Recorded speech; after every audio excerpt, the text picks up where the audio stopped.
আমি একটি গ্রামের মেয়ে। আমার সকালটা শুরু হয় নানা ধরনের কাজ দিয়ে। একদম সকালে ঘুম থেকে উঠে থালা বাসন এবং ঘর ঝাড়ু থেকে শুরু করে সকল কাজ নিজে হাতে করি।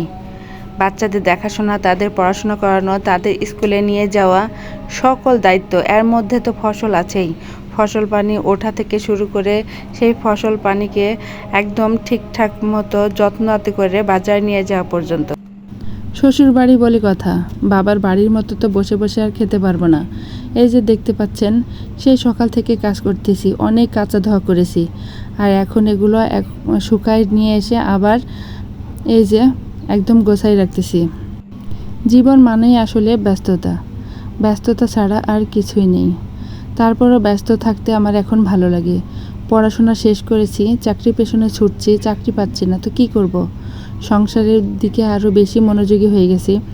আর যে দেখতে পাচ্ছেন, নিজের সংসারটাকে গোছাচ্ছি। আমরা গ্রামের মানুষ, আমাদের বাড়িঘর হয়তো বা শহরের মতো এত সুন্দর না। আমরা তারপরও অনেক অল্পর মধ্যেই সুখে থাকার চেষ্টা করি, শান্তিতে থাকার চেষ্টা করি।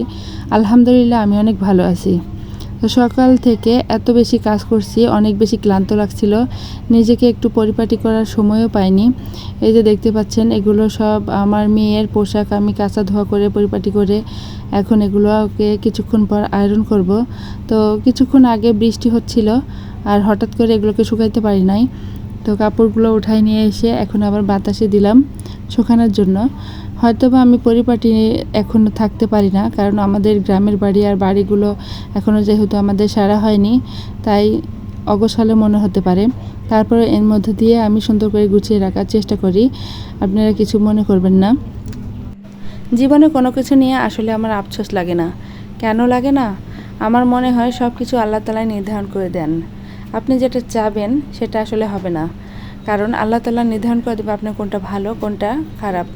আল্লাহর প্রতি বিশ্বাস রেখে, তার সময়ের ওপর বিশ্বাস রেখে অপেক্ষা করলে আল্লাহ সত্যি উত্তম কিছু দান করে।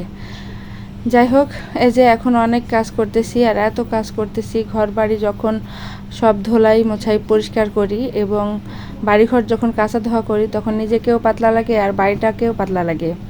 তো এখন এই যে এগুলো কাজ করে আবার একটু রান্না করতে চলে যাব, আর আমাকে নিজেকে একটু পরিপাটি করে এখন পরিষ্কার হব। তো অনেক কাজ করলাম সকাল থেকে, কাজের কোনো শেষ নেই। কাজ করতে করতে প্রায় হাঁপাই গেছি।